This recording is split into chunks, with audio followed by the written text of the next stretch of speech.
السلام علیکم دوستو، نایاب دنیا میں خوش آمدید۔ ایک فکر انگیز اور متاثر کن واقعہ۔ ابو نصر السیاد نامی ایک شخص اپنی بیوی اور ایک بچے کے ساتھ غربت و افلاس کی زندگی بسر کر رہا تھا۔ ایک دن وہ اپنی بیوی اور بچے کو بھوک سے نڈھال اور بلکتا روتا گھر میں چھوڑ کر خود غموں سے چور کہیں جا رہا تھا کہ راستے میں چلتے چلتے اس کا سامنا ایک عالم دین احمد بن مسکین سے ہوا، جسے دیکھتے ہی ابو نصر نے کہا، اے شیخ، میں دکھوں کا مارا ہوں اور غموں سے تھک گیا ہوں۔ شیخ نے کہا، میرے پیچھے چلے آؤ، ہم دونوں سمندر پر چلتے ہیں۔ سمندر پر پہنچ کر شیخ صاحب نے اسے 2 رکعت نفل نماز پڑھنے کو کہا۔ نماز پڑھ چکا تو اسے ایک جال دیتے ہوئے کہا، اسے بسم اللہ پڑھ کر سمندر میں پھینکو۔ جال میں پہلی باری ایک بہت بڑی ساری عظیم الشان مچھلی پھنس کر باہر آ گئی۔ شیخ صاحب نے ابو نصر سے کہا، اس مچھلی کو جا کر فروخت کرو اور حاصل ہونے والے پیسوں سے اپنے اہل خانہ کے لیے کچھ کھانے پینے کا سامان خرید لینا۔ ابو نصر نے شہر جا کر مچھلی فروخت کی، حاصل ہونے والے پیسوں سے ایک قیمے والا اور ایک میٹھا پراٹھا خریدا اور سیدھا شیخ احمد بن مسکین کے پاس گیا اور اسے کہا کہ حضرت، ان پراٹھوں میں سے کچھ لینا قبول کیجیے۔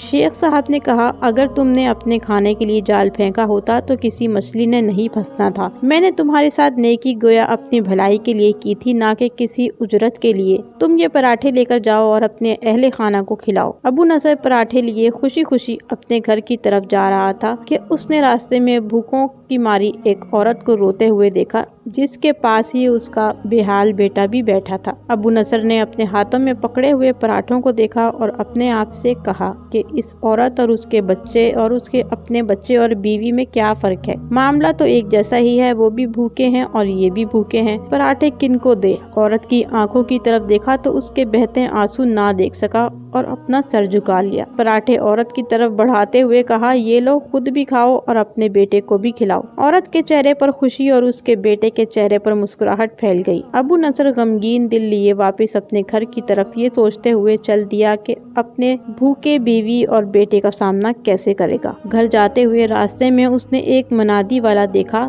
جو کہہ رہا تھا، ہے کوئی جو اسے ابو نصر سے ملا دے؟ لوگوں نے منادی والے سے کہا، یہ دیکھو تو یہی تو ہے ابو نصر۔ اس نے ابو نصر سے کہا، تیرے باپ نے میرے پاس آج سے 20 سال پہلے 30,000 درہم امانت رکھے تھے، مگر یہ نہیں بتایا تھا کہ ان پیسوں کا کیا کرنا ہے۔ جب سے تیرا والد فوت ہوا ہے میں ڈھونڈتا پھر رہا ہوں کہ کوئی میری ملاقات تجھ سے کرا دے۔ آج میں نے تمہیں پا ہی لیا ہے، تو یہ لو 30,000 درہم، یہ تیرے باپ کا مال ہے۔ ابو نصر کہتا ہے، میں بیٹھے بٹھائے امیر ہو گیا، میرے کئی گھر بنے اور میری تجارت پھیلتی چلی گئی۔ میں نے کبھی بھی اللہ کے نام پر دینے میں کنجوسی نہ کی، ایک ہی بار میں شکرانے کے طور پر 1000 درہم صدقہ دے دیا کرتا تھا۔ مجھے اپنے آپ پر رشک آتا تھا کہ کیسے فراخ دلی سے صدقہ خیرات کرنے والا بن گیا ہوں۔ ایک بار میں نے خواب میں دیکھا کہ حساب کتاب کا دن آن پہنچا ہے اور میدان میں ترازو نصب کر دیا گیا ہے۔ منادی کرنے والے نے آواز دی، ابو نصر کو لایا جائے اور اس کے گناہ و ثواب تولے جائیں۔ کہتا ہے، پلڑے میں ایک طرف میری نیکیاں اور دوسری طرف میرے گناہ رکھے گئے تو گناہوں کا پلڑا بھاری تھا۔ میں نے پوچھا، آخر کہاں گئے ہیں میرے صدقات جو میں اللہ کی راہ میں دیتا رہا تھا؟ تولنے والوں نے میرے صدقات نیکیوں کے پلڑے میں رکھ دیے۔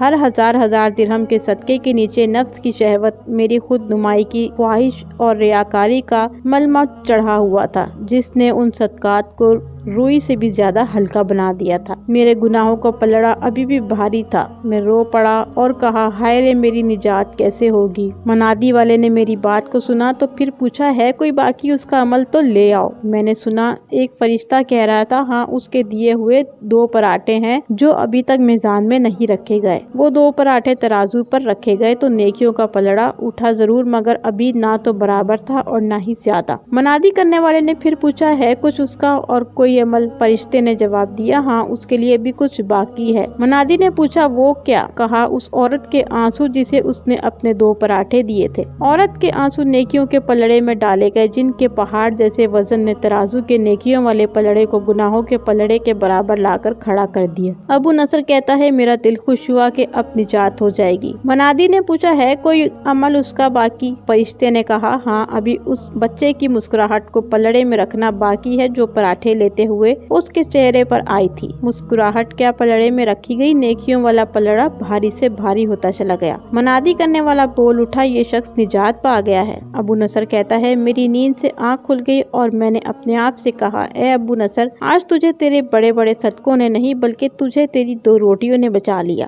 آخر میں ایک چھوٹی سی درخواست پڑھنے کے بعد اسے دوسروں تک ضرور پہنچا دیں تاکہ کوئی اور بھی فائدہ اٹھا سکے۔ اگر آپ کو میری ویڈیو پسند آتی ہے تو پلیز لائک ضرور کیجیے گا اور میرے چینل کو سبسکرائب کر دیں۔